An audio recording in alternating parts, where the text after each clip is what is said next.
Hello दोस्तों, नमस्कार। The school of civics में आपका स्वागत है।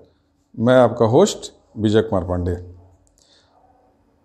आप लोगों को पता ही है, सभी लोगों को जिस चीज़ की बेसब्री से इंतज़ार था वो नोटिफिकेशन आ गया है। वैकेंसी भी अच्छी खासी है। बस कमी ये है कि हम लोग कितनी अच्छी तरह से उसकी तैयारी कर लेते हैं और जो भी सपने हम लोगों ने देखे हैं, जो भी लक्ष्य निर्धारित किए हैं, उसको हम कितना अच्छा और सरल ढंग से प्राप्त कर लेते हैं। बस उसका एक ही सूत्र है कि हम लोग अपने विषय में जितनी प्रवीणता हासिल कर लेंगे, जितनी अच्छी तैयारी कर लेंगे, जितना अच्छा कॉन्सेप्ट क्लियर हो जाएगा, जो चीज़ याद करने वाली याद कर लेंगे, तो वह दिन दूर नहीं है कि हम अपने लक्ष्य को जरूर प्राप्त कर लेंगे। तो आज हम जिस टॉपिक को लेकर चले हैं, शुरुआत की ही टॉपिक है राजनीति और राजनीति शास्त्र, जो कि अपने विषय का शुरुआत का पहला ही चैप्टर है। राजनीति शास्त्र और राजनीति विज्ञान, सब हम लोग इसको परिभाषा के तौर पे यूज करते हैं। राजनीति शब्द का अर्थ हम लोग जो भी लगाते हैं वो इस प्रकार का है, जैसे कि कोई गलत काम हो रहा हो, कोई जो है कुटिलतापूर्वक बात हो, या कोई ऐसा कार्य जो कि सीधे तरीके से नहीं हो रहा हो, तो हम लोग कहते हैं बड़ी राजनीति हो रही है। क्योंकि उसका मतलब नकारात्मक रूप में यूज़ किया जाता है, कभी भी सकारात्मक रूप में यूज़ नहीं करते हैं। हर जगह आप देखिए, जहाँ चार लोग बैठते हैं तो लोग क्या कहते हैं कि बहुत राजनीति है। कहीं ऑफिस में कोई काम नहीं हो रहा है, एक दूसरे के लोग खिंचाई कर रहे हैं, टांग खींचते कहते हैं राजनीति हो रही है। लेकिन उस चीज़ का हम लोग को अध्ययन नहीं करना है। हम लोग को उस विषय का अध्ययन करना है जो एक राजनीति शास्त्र और राजनीति विज्ञान के रूप में जाना जाता है।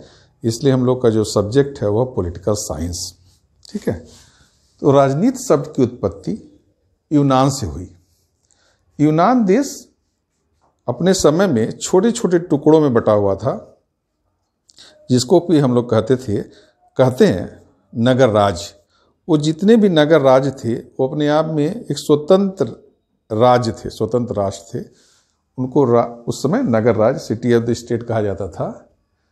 तो राजनीति जो शब्द है, पॉलिटिकल साइंस या पॉलिटिक्स जो है, वो उसकी उत्पत्ति पोलिस से हुई है। पोलिस एक यूनानी शब्द है जिसका अर्थ है ये नगर राज, कि यूनान छोटे छोटे राज्यों में बटा हुआ था, जिसको हम लोग नगर राज कहते हैं।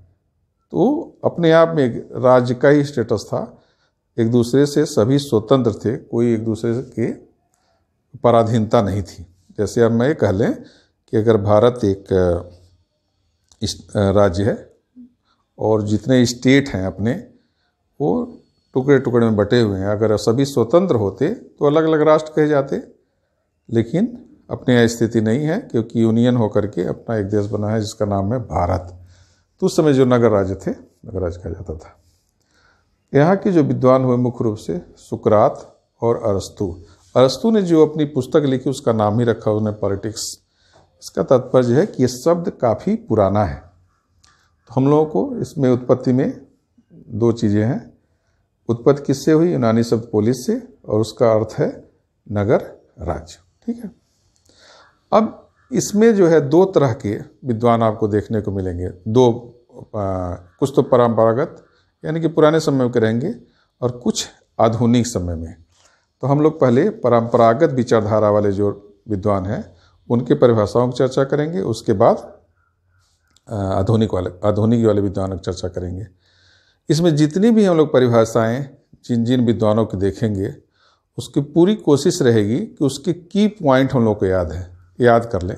पूरा याद हो जाए तो बहुत ही अच्छा है, क्योंकि हम लोग को लिखना नहीं है, हम लोग को उसमें लिखना नहीं है कि पूरी परिभाषा एक एक शब्द याद हो, क्योंकि हर विद्वानों की परिभाषा में कुछ न कुछ ऐसा वो बातें उन लोगों ने कही रहती है कि जो अन्य के परिभाषाओं से अलग करती हैं। तो हमको वह चीज़ें हिट करनी है। अगर वो एक बार मेमोराइज हो जाएगा तो परीक्षा में अगर वो आता है, डेफिनेशन आता ही है कि उसमें से किसने लिखा है, तो हम तुरंत ही उसको हिट कर लेंगे कि है।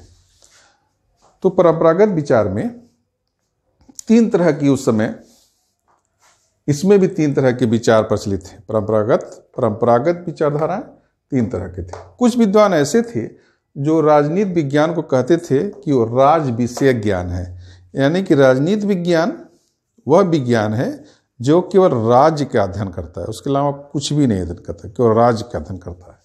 दूसरा था कि वह राजनीति विज्ञान वह विज्ञान है, वह विषय है जो शासन विषय ज्ञान यानी सरकार का अध्ययन करता है।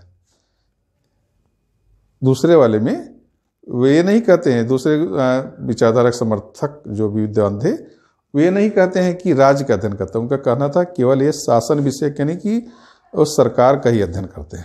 2 तरह के हो गए। तीसरा है राज्य और शासन विषय ज्ञान। तीसरे में उन्होंने पहले और दूसरे को दोनों शामिल कर लिया।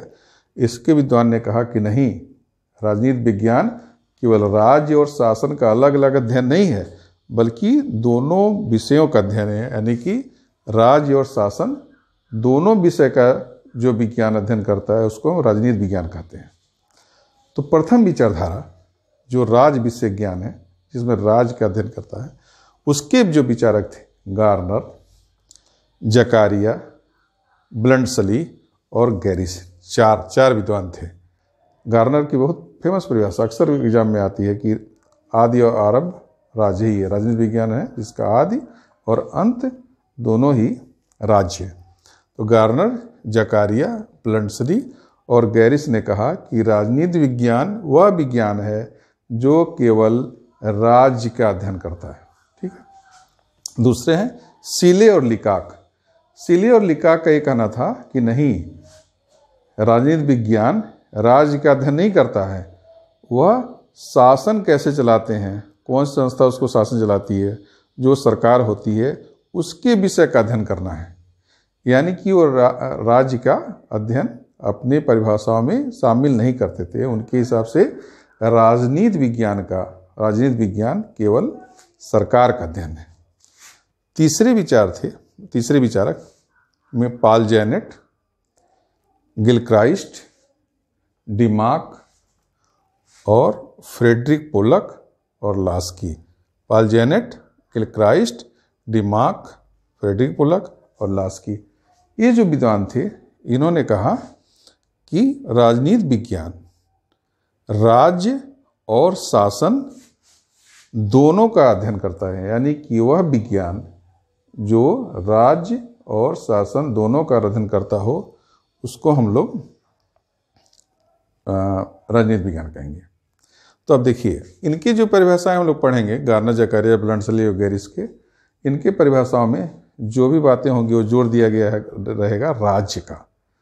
तो अगर ऐसी कोई परिभाषा आती है जिसको कि हमको पढ़ने से लगता है कि इस परिभाषा में राजनीति विज्ञान पर राज्य का जोर दिया गया है, तो तुरंत अपने दिमाग में आ जाना चाहिए कि वह गार्नर, जकारिया, ब्लंडसली और गैरिस द्वारा कहा गया होगा। अगर ये ऑप्शन में सभी तो नहीं रहेंगे ना, कोई एक रहेगा ही, या अधिक से 2 हो सकते हैं। और अगर राज नहीं केवल शासन विषय का रहेगा तो सीले और लिकाक द्वारा कहा जाएगा।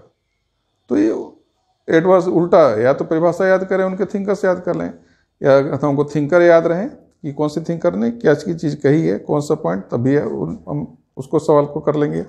तीसरा रहेगा Paul Janet, Gilchrist, Dimock, Frederick Pollock, Laski. Paul Janet का पिछली बार आया था परिभाषा, तो इनको हम याद करेंगे, एक एक परिभाषा को याद करेंगे। तो इतना तो ये एक एट ग्लांस से क्लियर हो गया। फिर हम सभी जो विचारक हैं, प्रथम, द्वितीय, तृतीय विचारकों के, इनकी परिभाषाओं को अलग अलग लिख करके एक एक बातों को समझ करके हम उसको कोशिश करेंगे कि दिमाग में बैठता चला जाए। इसके लिए हम जो परिभाषाएं रहेंगी, इसके लिए हमने पहले टेलीग्राम पर आप लोगों को भेजा भी हुआ है। अगर नहीं मिला होगा, नहीं क्लियर होगा तो मैं दोबारा भेज दूंगा। हाँ, एक चीज़ और बताना था कि जो भी हम आप लोगों को नोट्स अवेलेबल कराएंगे, जो भी लिखेंगे वो हैंड रिटेन ही रहेगा। तो हो सकता है शुरू में एक आध अक्षर पहचानने में थोड़ी सी इधर उधर, कोशिश करता हूँ कि अच्छा सही बने, हो सकता है ना कोई बने, तो आप लोगों को धीरे धीरे करके समझ में आ जाएगा। और समझ में आ भी जाना चाहिए, क्योंकि हर चीज़ें तो आप लोगों के द्वारा पढ़ी ही गई हैं, ऐसा तो नहीं है कि कोई नया चीज़ लिखा जा रहा हो। ठीक है। और एक चीज़ और कहना था कि आप लोग जो भी बुक्स के नाम याद करेंगे या थिंकर्स के नाम याद करेंगे, वो इंग्लिश वर्जन का मतलब इंग्लिश में याद हो जाए बहुत ही अच्छा, नहीं तो उसका जो प्रोनाउंसिएशन रहता है उसी रूप में याद करिएगा, क्योंकि कई परीक्षाओं में देखा गया है कि हिंदी में उसी का वो प्रोनाउंसिएशन ही रहता है। तो जैसे अरस्तू की किताब का नाम है पॉलिटिक्स, तो उसका हिंदी अनुवाद होगा अगर राजनीति, तो ऐसा ना लिख करके हिंदी में पॉलिटिक्स लिखा रहेगा, अंग्रेजी में तो लिखा ही लिखा रहेगा। तो इस तरह से कन्फ्यूज़न नहीं होगा कभी भी, क्योंकि टेक्निकल टर्म है तो हमेशा सही याद होना चाहिए। ठीक है, फिर मिलते हैं नेक्स्ट वीडियो में, तब तक के लिए नमस्कार।